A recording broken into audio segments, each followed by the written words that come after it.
You guys could come up if you want to. I would say maybe flank on either side.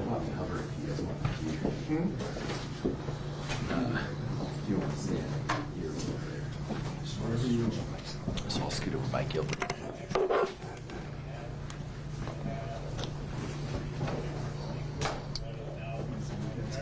Okay. Set. Okay. So we're here today, obviously, to announce a key arrest in the case with the shootings at local elected officials' residences over the past 2 months. I'm going to let Chief Medina kick things off. So thank everybody for being here today. I want to thank all of our legislators, our county commissioners, and everybody else that has been affected by this for their patience and understanding during this time as we sought justice for them.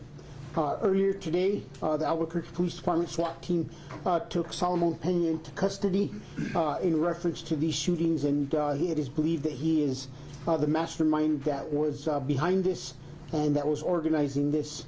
This is a story about partnerships, working together, utilizing technology that got us the results that we needed in order to clear this case. We talked about it last week. One subject had been taken into custody. That subject was taken into custody approximately 1 hour after the shooting at Senator Lopez's home. It was unknown that this individual was involved in any type of crime. Bernalillo County Sheriff's deputy pulled the individual over, took him into custody, and tagged a firearm into custody. And that's where the technology and the advancements and our partnership with Alcohol, Tobacco, and Firearm, ATF, come into play. It was within days that we got a hit that that firearm recovered that day matched the firearm that was used in the Lopez shooting. I also want to thank the field officer who quickly put those shell casings that they found in the street into an evidence bag, tagged it in, got it to the evidence lab that enabled us to move forward. Over the course of the last couple of weeks, the investigation went forward, and Deputy Commander Hartsock will be giving some details to the exact way that it all rolled out. But I want to thank our partners at the FBI. Want to thank New Mexico State Police for their assistance, especially today with the SWAT situation, and their assistance from their SWAT team. Bernalillo County Sheriff's Department for that first initial traffic stop and also helping us with dignitary protection over the past few weeks. And the U.S. Attorney's Office and the DA's Office, who were there every step of the way, making sure that we had everything we could to charge these individuals. I'll let Acting Commander, actually, Hartsock, get a little bit into the details, but very grateful that we were able to get this individual into custody and that we were able to hopefully bring a little bit of relief to those that were affected and all of our lawmakers, especially with the state legislature starting tomorrow. So thank you. Kyle.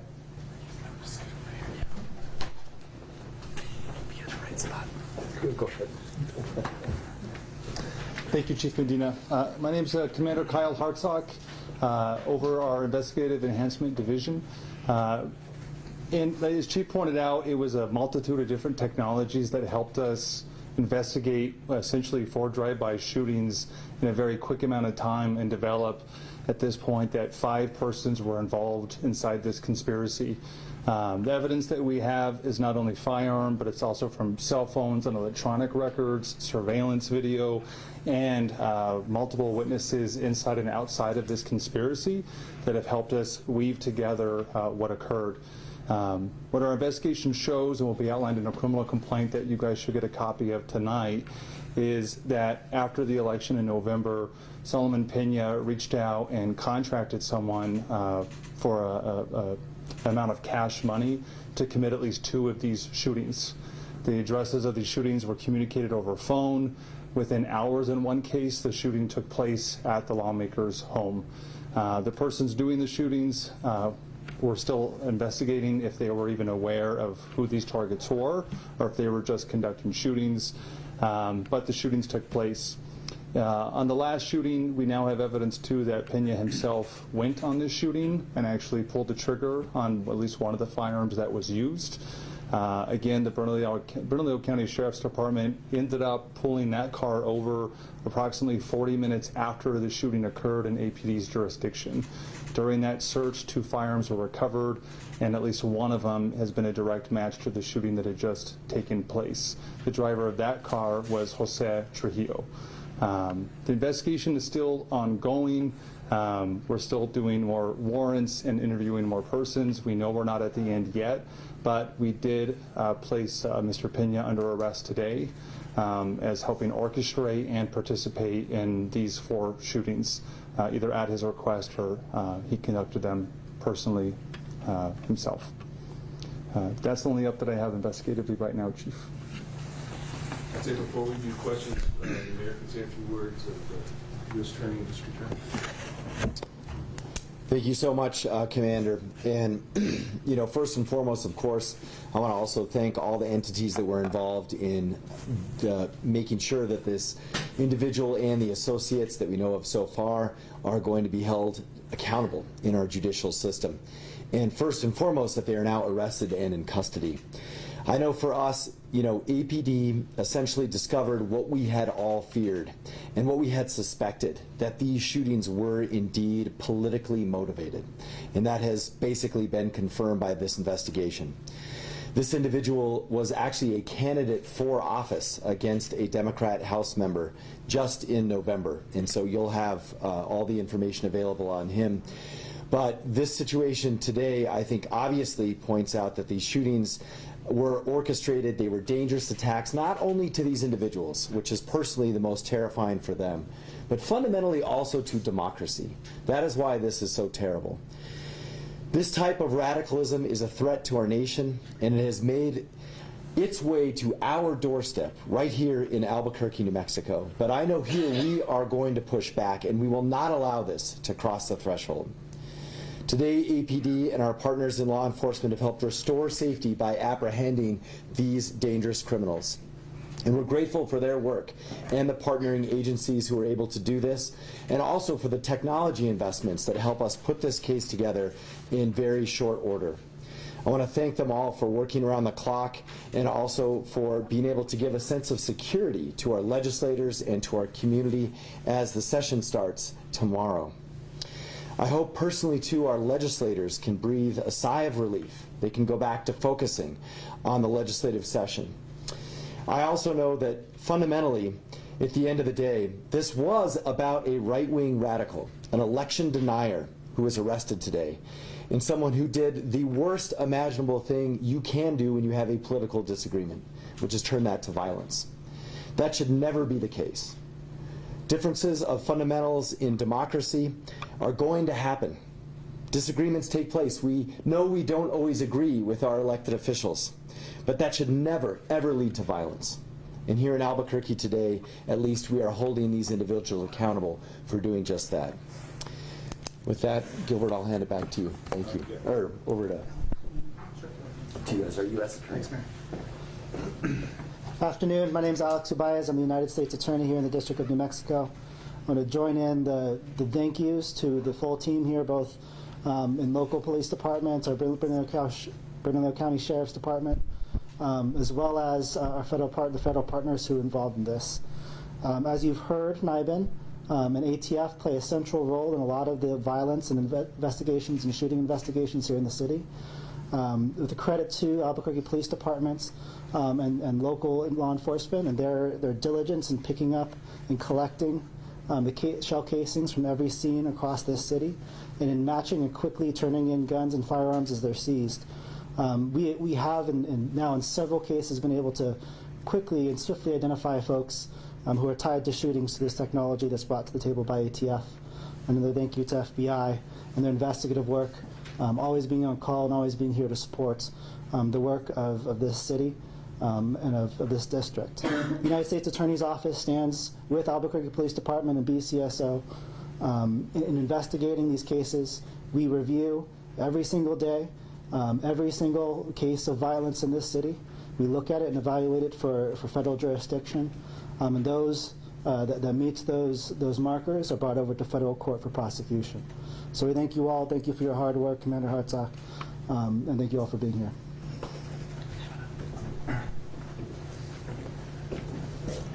want to say thank you to the mayor, the chief, and Commander Hartsock on the fantastic work that they've done and the fantastic work that will continue in this matter. I will tell you that our office has been working night and day with APD, and I want to congratulate all of APD for their fantastic job that they've done.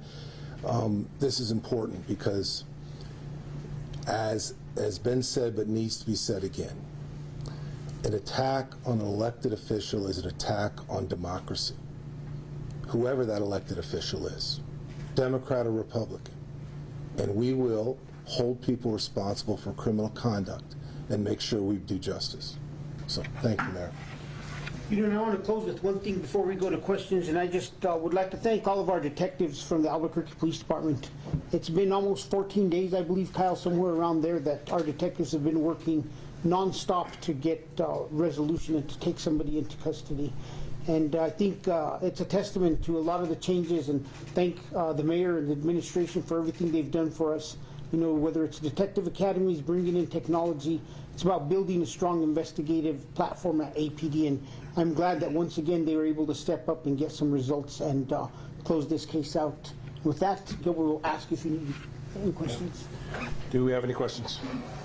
Is this still a further threat to the community right now? We don't believe so. We believe the main person involved and who was driving this whole conspiracy is in jail, and we're working on those charges as we speak. There is more investigation, and we are looking at other individuals who are involved, but you know, if they're going to face charges, they'll face charges. Was Pena only connected to the shootings at these homes? I know there was also the business that was shut up, the election office. Yeah, at this point, it doesn't appear that we don't have any evidence linking them to those shootings. As you know, those shootings, we had shot spotter notifications in the areas around the business and the campaign office. No damage, I don't believe, and no other evidence suggesting that they were part of this. Do you know what the connection is with these 4 elected officials, other than them being Democrats? 2 were county commissioners who had to certify election results. Just, do you know what was their theme other than?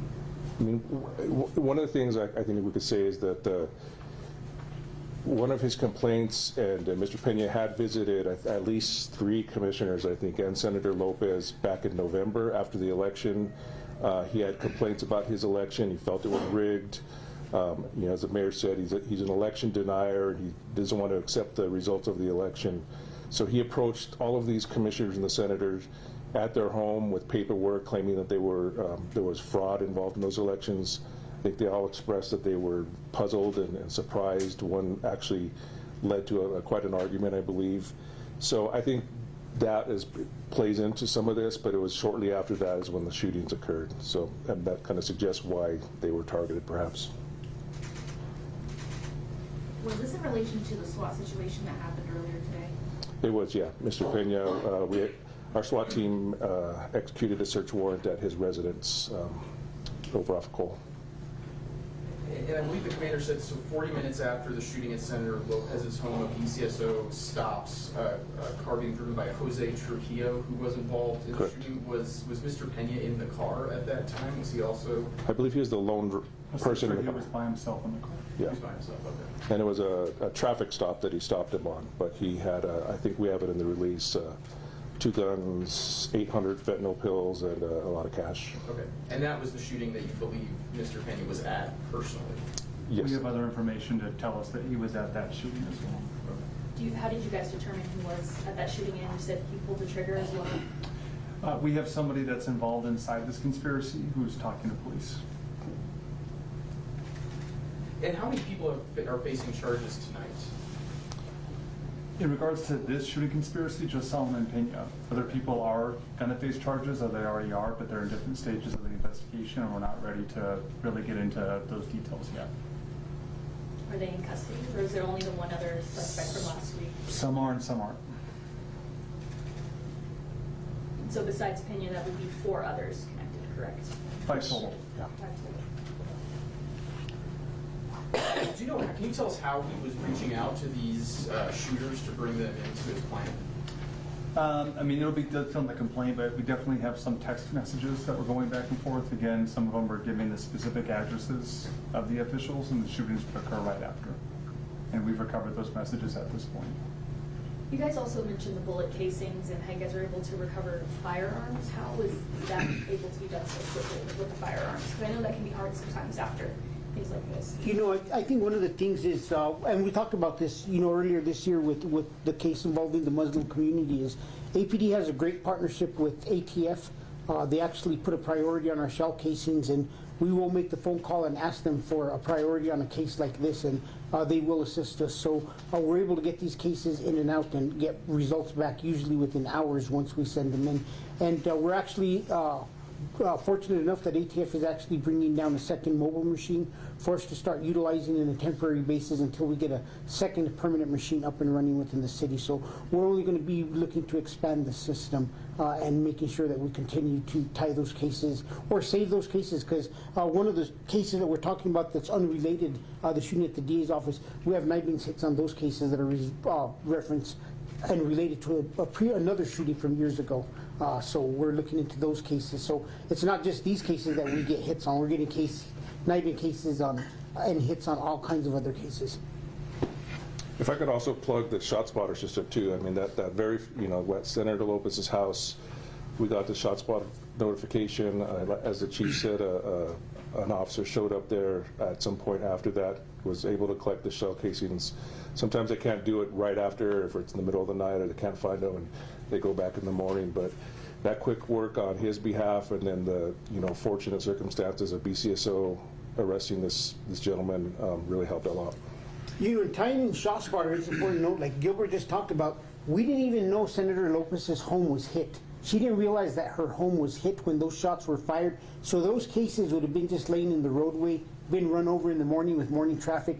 It's ShotSpotter advising us that shots had been fired, us proactively dispatching an officer taking the time to find the casings and tag them in, that led to some success and our ability to have undamaged cases that we're able to tag into evidence. And Chief, how was BCSO able to take the guns from the Trujillo so that they could be tested? All firearms that are recovered between APD and BCSO are tagged into and go into our crime lab, and we test fire every firearm that's coming in. But like, was the person a convicted felon? He had a warrant. He had a warrant out for the arrest. Unrelated warrant for his arrest. The car was being inventoried before it was being towed, which is standard procedure, and the firearms were recovered in the trunk. So just to add in, having our combined crime lab in this way, which we have had for some time, has actually really bared some fruit in this case. And then remember, ShotSpotter allows us to be much more accurate with our search for either a perpetrator or casings. So, you know, it's roughly, I don't know, a 40-foot or 60-foot radius. That's much different than, you know, I heard gunshots down the street. And so this investment continues to prove invaluable. Any other questions? Do we know what's next for Pena? He'll be put in NBC tonight. I did have a follow-up. When you guys were initially briefing us, you said Solomon contracted at least 2 of the shootings. So if you guys just it's not all 4. That he what? That he contracted out just 2 of the shootings. Well, at least 2 of them. At least 2. Okay. Just can't confirm all 4 yet. So there's parts of this investigation that are still rolling in, but we know that at least 2 were directly contracted, and he was physically present on a 3rd one. The 4th one we're still. There's evidence you'll see in the complaint, but it'll be more clear once you read it. Thank you. Okay, thank you, everybody. Thank you. Have a good evening.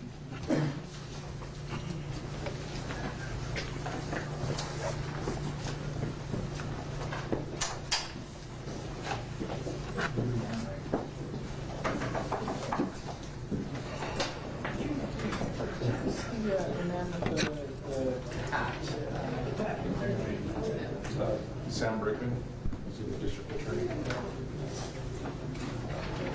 Sam, BRBG.